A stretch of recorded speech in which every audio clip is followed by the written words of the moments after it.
From the Dead. 1. But true or not true, your brother is a scoundrel. No man, no decent man, tells such things. He did not tell me. How dare you suppose it? I found the letter in his desk, and she being my friend and you being her lover, I never thought there could be any harm in my reading her letter to my brother. Give me back the letter. I was a fool to tell you. Ida Helmont held out her hand for the letter. Not yet, I said, and I went to the window. The dull red of a London sunset burned on the paper, as I read in the quaint, dainty handwriting I knew so well and had kissed so often. Dear, I do love you, but it's impossible. I must marry Arthur. My honor is engaged. If only he would set me free, but he never will. He loves me so foolishly. But as for me, it is you I love, body, soul, and spirit. There is no one in my heart but you. I think of you all day and dream of you all night. And we must part, and that is the way of the world. Goodbye, yours, Elvire. I had seen the handwriting, indeed, often enough, but the passion written there was new to me. That I had not seen. I turned from the window wearily. My sitting room looked strange to me. There were my books, my reading lamp, my untasted dinner still on the table, as I had left it when I rose to dissemble my surprise at Ida Helmont's visit. Ida Helmont, who was now sitting in my easy chair and looking at me quietly. Well, do you give me no thanks? You put a knife in my heart and then ask me for thanks? Pardon me, she said, throwing up her chin. I have done nothing but show you the truth. For that one should expect no gratitude.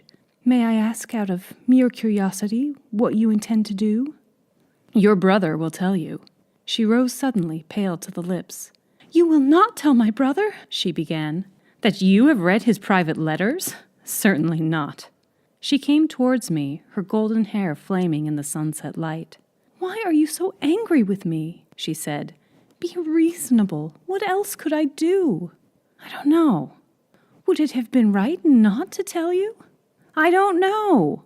I only know that you've put the sun out and I haven't gotten used to the dark yet. Believe me, she said, coming still nearer to me and laying her hands in the lightest touch on my shoulders. Believe me, she never loved you. There was a softness in her tone that irritated and stimulated me. I moved gently back and her hands fell by her sides. I beg your pardon, I said. I have behaved very badly. You were quite right to come, and I am not ungrateful. Will you post a letter for me? I sat down and wrote. I give you back your freedom, the only gift of mine that can please you now. Arthur. I held the sheet out to Miss Helmont, and, when she glanced at it, I sealed, stamped, and addressed it. Goodbye, I said then, and gave her the letter.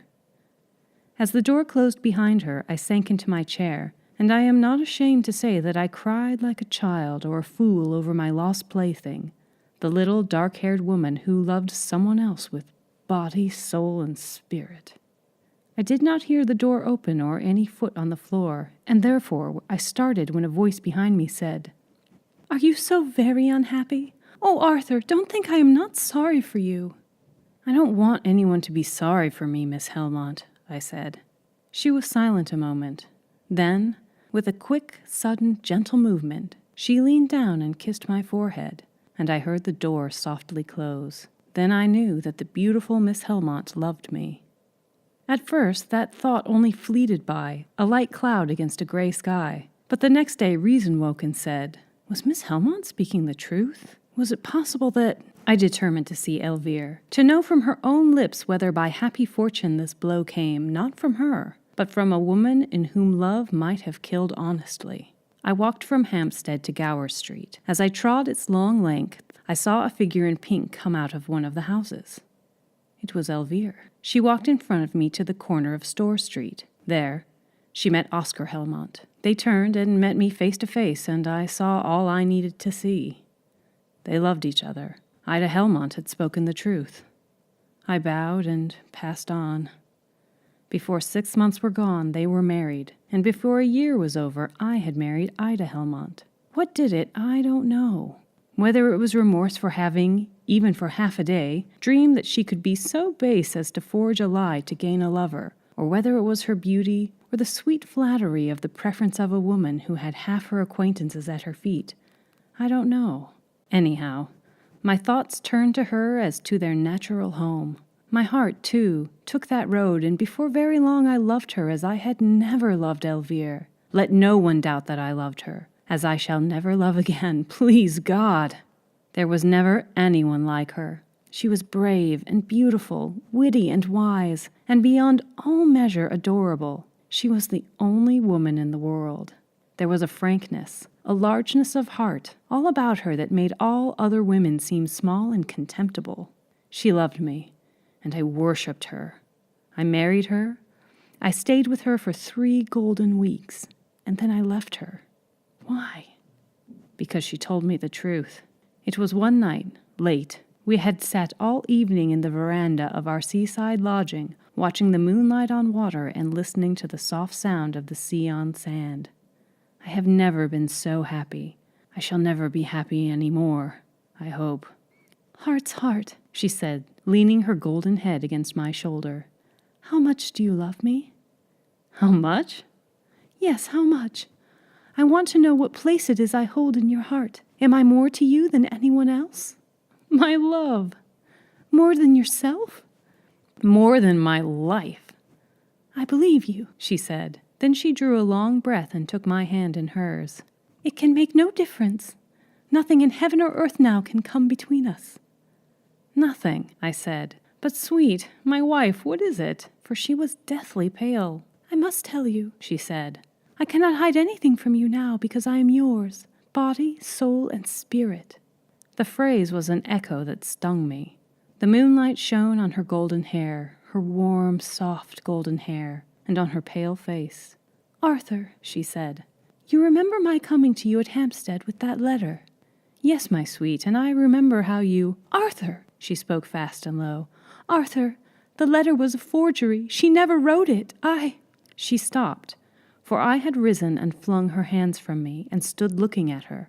God help me! I thought it was anger at the lie I felt. I know now it was only wounded vanity that smarted in me. That I should have been tricked, that I should have been deceived, that I should have been led on to make a fool of myself, that I should have married the woman who had befooled me. At that moment she was no longer the wife I adored. She was only a woman who had forged a letter and tricked me into marrying her. I spoke. I denounced her. I said that I would never speak to her again. I felt it was rather credible in me to be so angry. I said I would do no more with a liar and a forger. I don't know whether I expected her to creep to my knees and implore forgiveness. I think I had some vague idea that I could by and by consent with dignity to forgive and forget. I did not mean what I said. No. I did not mean a word of it. While I was saying it, I was longing for her to weep and fall at my feet, that I might raise her and hold her in my arms again. But she did not fall at my feet. She stood quietly looking at me. Arthur, she said as I paused for breath, let me explain. There's nothing to explain, I said hotly, still with that foolish sense of there being something rather noble in my indignation, as one feels when one calls oneself a miserable sinner. You are a liar and a forger, and that is enough for me. I will never speak to you again. You have wrecked my life. Do you mean that? She said, interrupting me and leaning forward to look at me. Tears lay on her cheeks, but she was not crying now. I hesitated. I longed to take her in my arms and say, lay your head here, my darling, and cry here, and know how I love you. But instead, I kept silence. Do you mean it? She persisted. She put her hand on my arm. I longed to clasp it and draw her to me. Instead, I shook it off and said, Mean it? Yes, of course I mean it. Don't touch me, please. You have ruined my life. She turned away without a word, went into our room, and shut the door. I longed to follow her, to tell her that if there was anything to forgive, I forgave it. Instead, I went out on the beach and walked away under the cliffs. The moonlight and the solitude, however, presently brought me to a better mind. Whatever she had done for love of me. I knew that. I would go home and tell her so. Tell her that whatever she had done, she was my dearest life, my heart's one treasure. True, My ideal of her was shattered, but, even as she was, what was the whole world of women compared to her? I hurried back, but in my resentment and evil temper I had walked far, and the way back was very long. I had been parted from her for 3 hours by the time I opened the door of the little house where we lodged. The house was dark and very still. I slipped off my shoes and crept up the narrow stairs and opened the door of our room quite softly. Perhaps she would have cried herself to sleep, and I would lean over her and waken her with my kisses and beg her to forgive me. Yes, it had come to that now. I went into the room. I went towards the bed. She was not there. She was not in the room, as one glance showed me. She was not in the house, as I knew in 2 minutes. When I had wasted a priceless hour in searching the town for her, I found a note on the dressing table. Goodbye. Make the best of what is left of your life. I will spoil it no more. She was gone, utterly gone. I rushed to town at the earliest morning train, only to find her people knew nothing of her. Advertisement failed. Only a tramp said that he had met a white lady on the cliff, and a fisherman brought me a handkerchief marked with her name that he had found on the beach. I searched the country far and wide, but I had to go back to London at last, and the months went by. I won't say much about those months, because even the memory of that suffering turns me faint and sick at heart. The police and detectives and the press failed me utterly. Her friends could not help me, and were, moreover, wildly indignant with me, especially her brother, now living very happily with my first love. I don't know how I got through those long weeks and months. I tried to write. I tried to read. I tried to live the life of a reasonable human being, but it was impossible. I could not endure the companionship of my kind. Day and night, I almost saw her face, almost heard her voice. I took long walks in the country, and her figure was always just around the next turn of the road, in the next glade of the wood. But I never quite saw her, never quite heard her. I believe I was not altogether sane at that time. At last, one morning, as I was setting out for one of those long walks that had no goal but weariness, I met a telegraph boy and took the red envelope from his hand. On the pink paper inside was written, "Come to me at once. I am dying. You must come. Ida. Appenshaw Farm, Mellor, Derbyshire." There was a train at 12 to Marple, the nearest station. I took it. I tell you that there are some things that cannot be written about. My life for those long months was one of them, that journey another. What had her life been for those months? That question troubled me, as one is troubled in every nerve at the sight of a surgical operation or a wound inflicted on a being dear to one. But the overmastering sensation was joy, intense, unspeakable joy. She was alive. I should see her again. I took out the telegram and looked at it. I am dying. I simply did not believe it. She could not die till she had seen me. And if she had lived all those months without me, she could live now, when I was with her again, when she knew of what hell I had endured apart from her and the heaven of our meeting. She must live. I would not let her die. There was a long drive over bleak hills, dark, jolting, infinitely wearisome. At last we stopped before a long, low building, where 1 or 2 lights gleamed faintly. I sprang out. The door opened. A blaze of light made me blink and draw back. A woman was standing in the doorway.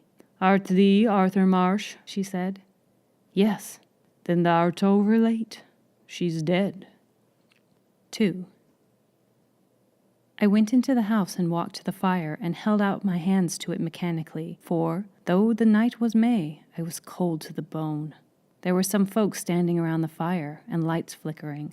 Then an old woman came forward with the northern instinct of hospitality. "Thou'rt tired," she said, "and mazed-like. Have a sup o' tea." I burst out laughing. It was too funny. I had traveled 200 miles to see her, but she was dead, and they offered me tea. They drew back from me as if I had been a wild beast, but I could not stop laughing. Then a hand laid on my shoulder, and someone led me into a dark room, lighted a lamp, set me in a chair, and sat down opposite me. It was a bare parlor, coldly furnished with rush chairs and much polished tables and presses. I caught my breath and grew suddenly grave, and looked at the woman who sat opposite me. "I was Miss Ida's nurse," said she, "and she told me to send for you. Who are you?" Her husband. The woman looked at me with hard eyes, where intense surprise struggled with resentment. "Then may God forgive you," she said.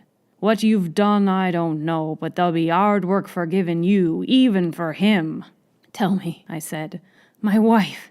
"Tell you?" The bitter contempt in the woman's tone did not hurt me. What was it to the self-contempt that had gnawed at my heart all these months? "Tell you? Yes, I'll tell you. Your wife was that ashamed of you, she never so much as told me she was married. She let me think anything I pleased sooner than that. She just come here and she said, 'Nurse, take care of me, for I am in mortal trouble, and don't let them know where I am,' says she. And me, being well married to an honest man and well-to-do here, I was able to do it by the blessing." "Why didn't you send for me before?" It was a cry of anguish wrung from me. "I'd never ha' sent for you. It was her doing. Oh, to think that as God Almighty made men able to measure out such like speck o' trouble for us women folk. Young man, I don't know what you did to her to make her leave you, but it must have been something cruel, for she loved the ground you walked on. She used to sit all day a-looking at your picture and talking to it and kissing of it, when she thought I wasn't taking no notice, and crying till she made me cry too. She used to cry all night a'most. And one day, when tells her to pray to God to help her through her trouble, she outs with your putty face on a card, she does, and says she, with her poor little smile, 'That's my God, Nursey,' she says." "Don't," I said feebly, putting my hands to keep off the torture. "Not any more, not now." "Don't?" she repeated. She had risen and was walking up and down the room with clasped hands. "Don't indeed. No, I won't, but I shan't forget you. I tell you I've had you in my prayers time and again, when I thought you'd made the love o' light of my darling. I shan't drop you outer them now, when she was your own wedded wife as you chucked away when you'd tired of her and left her to eat her heart out with longing for you. Oh, I pray to God above to pay you scot and lot for all you done to her. You killed my pretty. The price will be required of you, young man, even to the uttermost farthing. Oh, God in heaven, make him suffer. Make him feel it." She stamped her foot as she passed me. I stood quite still. I bit my lip till I tasted the blood hot and salt on my tongue. "She was nothing to you," cried the woman, walking faster up and down between the rush chairs and the table. "Any fool can see that with half an eye. You didn't love her, so you don't feel nothing now. But some day you'll care for someone, and then you shall know what she felt, if there's any justice in heaven." I, too, rose, walked across the room, and leaned against the wall. I heard her words without understanding them. "Can't you feel nothing? Are you madder stone? Come and look at her lying there so quiet. She don't fret arter the likes o' you no more now. She won't sit no more a-looking out her window and saying nothing, only dropping her tears one by one slow on her lap. Come and see her and see what you done to my pretty, and then ye can go. Nobody wants ye here. She don't want you now, but perhaps you'd like to see her safe underground first? I'd be bound to put you a big slab on her, to make sure she don't rise again." I turned on her. Her thin face was white with grief and impotent rage. Her claw-like hands were clenched. "Woman," I said, "have mercy." She paused and looked at me. "Eh?" she said. "Have mercy," I said again. "Mercy? You should have thought of that before. You hadn't no mercy on her. She loved you. She died loving you. And if I wasn't a Christian woman, I'd kill you for it, like the rat you are. That I would, though I had to swing for it afterwards." I caught the woman's hands and held them fast, in spite of her resistance. "Don't you understand?" I said savagely. "We loved each other. She died loving me. I have to live loving her, and it's her you pity. I tell you, it was all a mistake. A stupid, stupid mistake. Take me to her, and for pity's sake, let me be alone with her." She hesitated, and then in a voice only a shade less hard, "Well, come along, then." We moved towards the door. As she opened it, a faint, weak cry fell on my ear. My heart stood still. "What is that?" I asked, stopping on the threshold. "Your child," she said shortly. "That too. Oh, my love. Oh, my poor love. All these long months." "She allus said she'd send for you when she got over her trouble," the woman said as we climbed the stairs. "I'd like him to see his little baby, nurse," she says. "Our little baby. It'll be all right when the baby's born," she says. "I know he'll come to me then, you'll see. And I never said nothing, not thinking you'd come if she was your leavings, and not dreaming you could be her husband and stay away from her in an hour, her being as she was. She drew a key from her pocket and fitted it into the lock. She opened the door and I followed her in. It was a large, dark room full of old-fashioned furniture. There were wax candles and brass candlesticks and a smell of lavender. The big 4-poster bed was covered with white. "Oh, my lamb, my poor pretty lamb," said the woman, beginning to cry for the first time as she drew back the sheet. "Don't she look beautiful?" I stood by the bedside.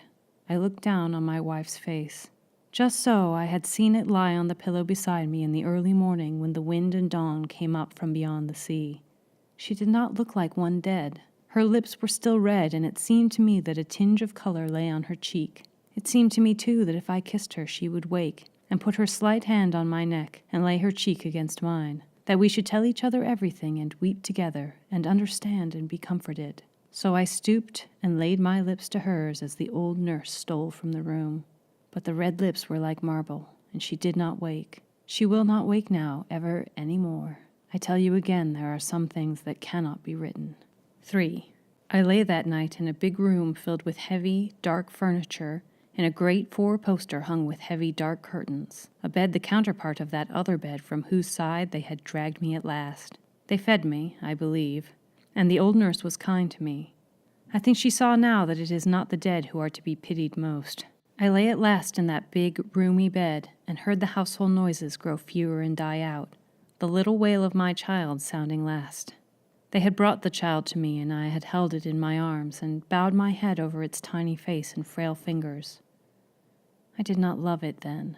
I told myself it had cost me her life, but my heart told me that it was I who had done that. The tall clock at the stairhead sounded the hours, 11, 12, 1, and still I could not sleep. The room was dark and very still. I had not been able to look at my life quietly. I had been full of the intoxication of grief, a real drunkenness, more merciful than the calm that comes after. Now I lay as still as the dead woman in the next room and looked at what was left of my life. I lay still and thought and thought and thought, and in those hours I tasted the bitterness of death. It must have been about 2 that I first became aware of a slight sound that was not the ticking of the clock. I say I first became aware, and yet I knew perfectly that I had heard that sound more than once before, and had yet determined not to hear it, because it came from the next room, the room where the corpse lay. And I did not wish to hear that sound, because I knew it meant that I was nervous, miserably nervous, a coward and a brute. It meant that I, having killed my wife as surely as I had put a knife through her breast, had now sunk so low as to be afraid of her dead body, the dead body that lay in the room next to mine. The heads of the beds were placed against the same wall, and from that wall I had fancied I heard the slight, almost inaudible sounds. So when I say that I became aware of them, I mean that I at last heard a sound so distinct as to leave no room for doubt or question. It brought me to a sitting position in the bed, and the drops of sweat gathered heavily on my forehead and fell on my cold hands as I held my breath and listened. I don't know how long I sat there. There was no further sound, and at last my tense muscles relaxed, and I fell back on the pillow. "You fool," I said to myself. "Dead or alive, is she not your darling, your heart's heart? Would you not go near to die of joy if she came to you? Pray God to let her spirit come back and tell you she forgives you." "I wish she would come," myself answered in words, while every fiber of my body and mind shrank and quivered in denial. I struck a match, lighted a candle, and breathed more freely as I looked at that polished furniture, the commonplace details of an ordinary room. Then I thought of her, lying alone, so near me, so quiet under the white sheet. She was dead. She would not wake or move. But suppose she did move? Suppose she turned back the sheet and got up, and walked across the floor and turned the door handle?